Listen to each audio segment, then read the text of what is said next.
My so has decided he doesn't have to pay his half of rent anymore, and all of the money he makes is his alone, but the little money I make goes to all of our living expenses. I met my boyfriend when I was 19 and in my sophomore year of college. At the time, I didn't have a job, as I was a full-time student. My life revolved around classes, studying, and trying to figure out what I wanted to do with my future. It wasn't easy, but I was managing.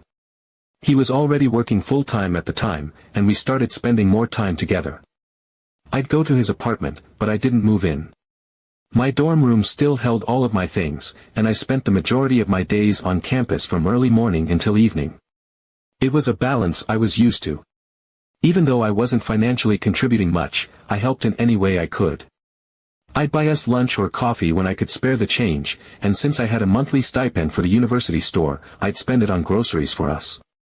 It wasn't much, but it was the best I could do at the time. I graduated last May, but I didn't immediately jump into a full-time job. Instead, I worked part-time starting at 21. In addition to that, I started helping one of my professors with grading exams and doing small jobs for her. It paid well, and it was a great way for me to keep my head above water financially. On top of that, I began studying for the GRE, trying to keep my options open for grad school. When my boyfriend and I first started living together a year ago, things were okay. He still had his job, but it wasn't exactly steady work. He'd bartend for a few months, get bored, and then switch to retail or food service. He's a charismatic guy, so he always found work easily, but it wasn't the type of work that lasted. It was as if he couldn't find something that stuck for him. But while he was bouncing from job to job, things were starting to take a strange turn in our relationship. He stopped paying for rent altogether. We'd always split the rent evenly when we moved in together, but he stopped paying half after a while. For the last 4 months, I've been covering the full rent, which totals about $2,000 a month. This has been incredibly difficult for me, especially since I'm only working part-time and struggling to make ends meet. To try to cope with the rising costs, I took on an additional job helping my professor, but it was still a constant battle to pay bills. The worst part, though, was how little he seemed to care about our financial situation. Not only did he stop contributing to rent, but his financial help with groceries has dwindled down to almost nothing. He buys groceries once or twice a month, but it's never enough to cover our needs. He mostly buys the basics, milk, beer, and steaks. I can barely afford to cover everything else, and I'm always left to figure out how to make do. As for chores and housework, I was handling all of it. All the cleaning, cooking, apartment maintenance, driving, and planning fell squarely on my shoulders. It felt like I was both the girlfriend and the boyfriend. And honestly, I felt like I was his mom sometimes. He'd make a mess of the apartment and I would be the one cleaning it up. It wasn't just the small messes, either. I'd ask him repeatedly to clean up after himself, but he'd ignore me. I once had to wait 7 days before I couldn't stand it anymore and cleaned up a huge syrup spill in the kitchen that he had ignored for an entire week. I'd lay out the cleaning supplies and ask him to take care of it, but it never got done. The same thing happened with garbage. I'd ask him to take it out, it was a simple 2-minute walk to the dumpster, but it would sit there for days. One time, the garbage piled up so high that it leaked and smelled terrible. I ended up having to take it out myself, and he got mad at me for doing it, claiming he was just about to do it. It was infuriating. There were also small things he did that just rubbed me the wrong way, especially with how he treated our apartment. With the fluctuating weather in our area, I had to deal with him constantly messing with the temperature. When it was warm, he'd crank the AC down to 64 degrees Fahrenheit, and when it was cold, he'd turn the heat up to 74 degrees Fahrenheit, making the apartment feel like an oven. It was like he was purposely making things uncomfortable, and I couldn't figure out why. Was it a power play, or was he really that inconsiderate? The last straw, however, came when I tried to plan a simple, frugal date night for Valentine's Day. I had been saving up a little, and we agreed to go to a nearby chain restaurant. I suggested that we stick to a small appetizer or entree under $12, and have 1 or 2 of the beer specials. But when we got there, he ordered the most expensive entree on the menu, several top-shelf Long Island iced teas, and a dessert. I was shocked, but I didn't want to make a scene. When the check came, it was more than I could afford. I asked him to help cover the cost, but he only gave me $20 and told me I had to pay the rest. I had to use the little cash I had left and put the rest on my credit card. I couldn't believe it. Every time I tried to bring up the issue of money, he would point to the fact that in the first 2 years of our relationship, he paid for almost everything. But what he failed to realize was that it wasn't just about dinners and dates. During those years, I wasn't living with him, so I wasn't contributing to rent, utilities, or groceries. He didn't pay for those things. Now that we were living together, it wasn't just about meals, I was carrying the full weight of our living expenses. But he still insisted that things needed to balance out, and that I should pick up the slack since he had paid for so much at the start. To make matters worse, he'd started smoking in the bathroom. I noticed it when I'd take a shower, tar beads on the once white walls, ash in the toilet, sink, and trash can, and the smell of cigarette smoke filling the room. When I confronted him, he denied it, making up excuses like he was just emptying the ashtray from the porch into the trash can, or that the walls had always been light yellow. The proof was right in front of him, but he refused to acknowledge it, even though the evidence was clear. As an asthmatic, it made it hard for me to breathe in that bathroom. I was getting fed up with the excuses and the lies. Finally, we had a huge argument about our future. We were talking about weddings because 2 of my friends had just gotten married. I mentioned how much their wedding had cost and how they managed to pay for it themselves. He then made a comment about how the bride's parents traditionally pay for everything. I was taken aback and said, that may be traditional, but it's not common anymore. My parents can't afford a wedding. Bob and Jane paid for most of their wedding, and their parents chipped in. He immediately got defensive and said that his mom wasn't going to pay for our wedding and that it should be on me and my parents. It felt like he had no concept of financial reality and that I was the one expected to bear the brunt of everything, including our future. I feel exhausted and emotionally drained. He's been living for free, eating for free, using water and electricity for free, and not contributing in any meaningful way to our living situation. Meanwhile, I'm working multiple jobs, managing all the housework, and trying to keep our finances afloat. It's not just about the money anymore, it's about the lack of respect and consideration for my time and efforts. We rarely fought in the beginning, but now it feels like every conversation turns into an argument about finances, responsibilities, or the future. I don't know what to do anymore, and I'm seriously questioning whether this relationship is still healthy or if I'm just being taken advantage of. Update 1. Thank you to everyone who responded or sent me a PM. I read everything. It took me a while to process it all, but I needed to hear it. I needed that outside perspective, because I've been drowning in this situation for so long that I stopped being able to tell what was normal and what wasn't. I felt emotionally drained, physically exhausted, and honestly, scared. There were things I'd been pushing to the back of my mind for months, maybe even longer, and now, after reading all the comments and messages, I couldn't ignore them anymore. I was in a shitty situation, and I needed to do something about it. I realized that confronting him outright wasn't an option. Simply telling him we're done wouldn't work. He had a way of twisting things around, of manipulating situations to suit himself. He would use guilt, anger, and frustration as weapons, and I didn't want to be caught in the crossfire. I knew how it would play out. He'd tell me I was being unfair, that I was throwing away everything we had, that I was being unreasonable and selfish. He'd bring up the past, the first 2 years of our relationship, and act like those years justified everything he was doing now. And if that didn't work, if I didn't cave, he'd try to make me feel like I was making a huge mistake, like I was giving up on him when he needed me the most. I wasn't going to let that happen. I was going to plan an escape, and I needed to do it carefully. The first step was securing a place to go. My parents, who I hadn't wanted to involve, were the best option. They knew things had been rough between me and my boyfriend, but they didn't know the full extent of it.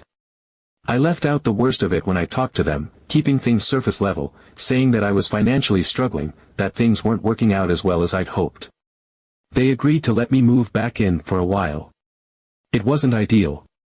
The thought of moving back home after living on my own for so long felt like a step backward, but at the same time, it was the only way I was going to be able to save money and get myself back on track. Next, I had to come up with a reason for leaving that wouldn't immediately set off alarm bells for him. I told him I was planning to go to grad school, which was true, and that I had decided to enroll in a summer class or 2 before officially getting accepted. The university I planned to attend allowed this, and it made for a perfect excuse. I told him that because of this, I'd be moving back in with my parents for a little while.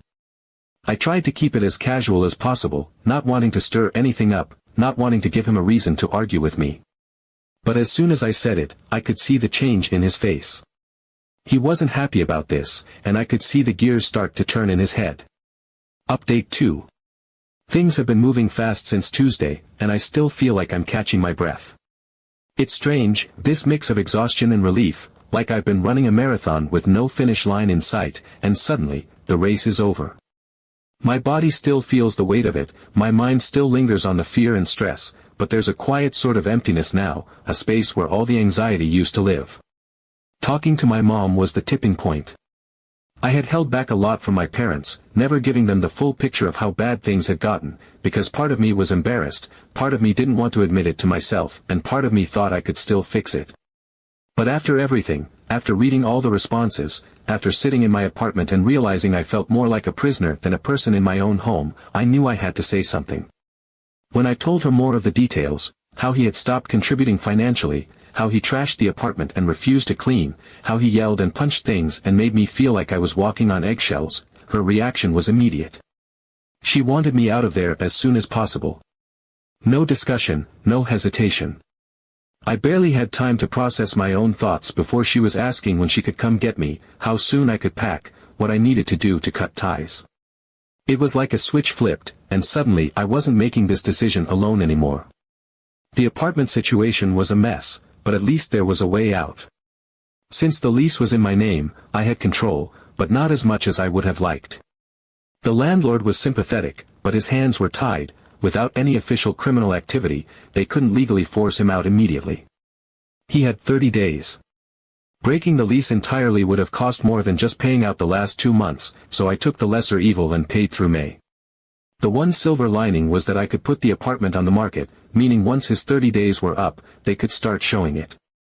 As soon as someone else took over the lease, I'd be off the hook for the remaining rent. It was frustrating, knowing he still had a month there, but I was done. I copied all the necessary documents, left an official note for him about his 30-day countdown, and walked away. Since his name wasn't on anything, he had no legal claim, no leverage to argue his way into staying. Work was another thing I needed to tie up. My first job was willing to transfer me to a location near my parents' house, though it wasn't guaranteed.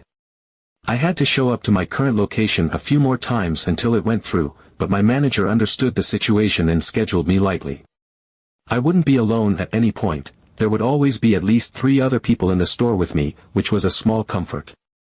My second job, the one with my old professor, had to end. That one was harder to walk away from, not just because I needed the extra money, but because I actually liked the work. But it was under the table, cash only, easy to step away from. She understood.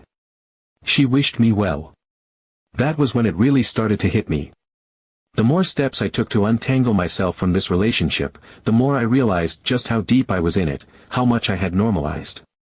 People kept pointing out that this was an abusive relationship, and at first, I didn't want to hear it.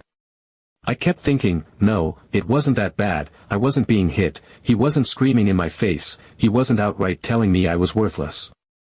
But the more I read, the more I researched, the more I let myself actually acknowledge all the things I had been pushing down, the more I realized it wasn't about how bad it could have been, it was about how bad it already was. The financial manipulation, the emotional exhaustion, the way he controlled the space we lived in without ever lifting a finger, it all added up. I had been trying to convince myself that it wasn't abuse because I didn't want to believe I had let it happen. But I had. And that realization hurt in a way I wasn't ready for. As much as I wanted to be strong, I felt myself spiraling. The more I thought about it, the more I blamed myself.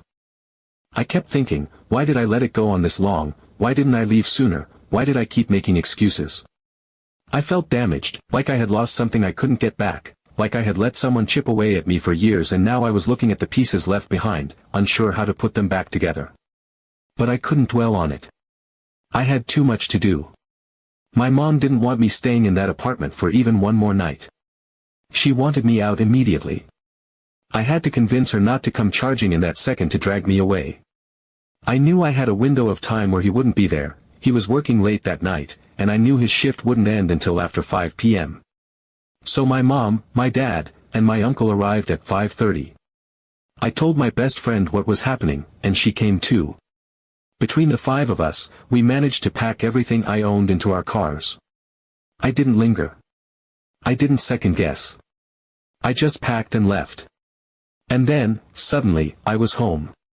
There were still loose ends to deal with. I had a few more GRE classes left, but it was just once a week. The transfer at work wasn't finalized yet, but I'd figure it out. My landlord had everything he needed from me, and anything else could be handled over email. I'd probably owe something for damages when the lease officially ended, but that was a problem for later. The first night away was strange. I kept expecting my phone to ring, for him to ask where I was, for him to show up. When he finally did call, it was late, and I ignored it. He called again. Then he texted. When I finally answered, he was confused and angry. He wanted to know where I was. I refused to tell him, which only made him more furious.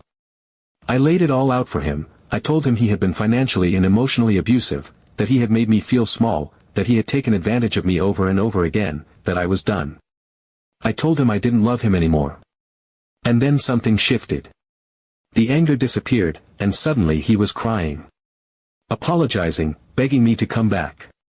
He said he could change, that he was only acting this way because he was depressed, that he needed help and I should give him another chance.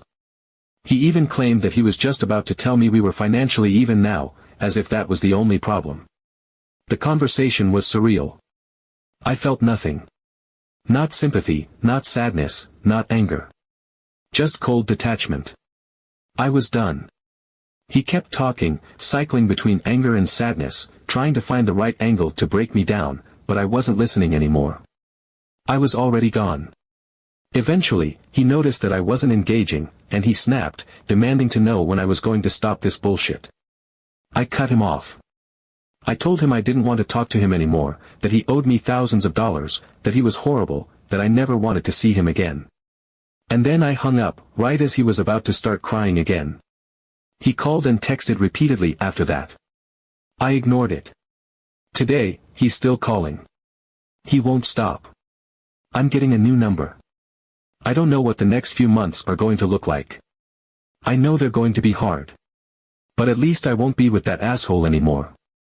Update 3. Wow.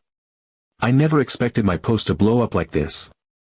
The outpouring of support has been overwhelming, and I can't thank everyone enough for the kind words, the advice, and even the messages from people who have gone through similar situations. It's both comforting and heartbreaking to know how many people understand exactly what this feels like. And to whoever sent me gold, thank you. I wish I could say I'm doing great, that everything is back to normal and I'm thriving, but the truth is, it's been an emotional roller coaster. One moment I feel relieved and free, the next I feel like crying for no reason. I've laughed at how ridiculous some parts of this situation are, I've felt moments of intense anger and confusion, and sometimes I still get hit with this deep, sinking fear. But if there's one thing I do know, it's that I made the right choice. One of the biggest things that has come out of this is realizing I need help processing everything. I know I want to go into counseling, and I'm planning to start as soon as I can. There are too many emotions swirling around, too many things I ignored for too long, and I don't want to carry this baggage around forever. I've spent so much time blaming myself, wondering how I let things get this bad, but I keep reminding myself that I'm out now. I'm safe. That's what matters. One of the small victories in all of this is that I managed to block him on my phone, which means I don't think I'll have to change my number after all. At first, I was nervous about blocking him, thinking he'd escalate somehow, that he'd try to contact me in other ways, but the silence has been one of the most peaceful things I've felt in a long time. No more calls, no more texts, no more of his exhausting back and forth moods swinging between anger and fake remorse. Just silence. That being said, I did make the mistake of listening to a few of the voicemails he left before I blocked him. And wow. If I needed any more confirmation that leaving was the right choice, those messages provided it. The first one had him using my pet name, talking in that cutesy baby voice he used to use when he wanted something, the way he would when he thought he could sweet-talk me into forgiving him. It was sickening, hearing it now, knowing how insincere it was. The next message was just him screaming. There was no in-between, no gradual shift in tone, just a complete 180 from saccharine manipulation to unhinged rage. It would have been hilarious if it wasn't so terrifying. I laughed at how absurd it was, but at the same time, it made my skin crawl. He was unpredictable, and that unpredictability is what scares me the most. Because of that, I've decided to take extra precautions over the next few months. I took everyone's advice seriously, and I will be extremely careful. I now have pepper spray with me at all times. I won't be traveling alone, especially at night. If I have to be on campus, I'll be using the campus or police escort services whenever possible. There's a small, paranoid part of me that keeps thinking he might show up somewhere, that he might try to confront me, but I refuse to live in fear of him. I'm being cautious, but I'm not going to let him control my life any longer. One last small but satisfying victory. I called my apartment complex this morning to ask if they could grab the router and cables from my place and hold on to them until they could be retrieved. They were more than happy to help, which means he no longer has internet. The last few days have been a whirlwind, and I know I still have a long way to go before I fully process everything that's happened. But for the first time in a long time, I feel like I'm in control of my own life again. The road ahead might be rough, but at least I'm walking it without him dragging me down.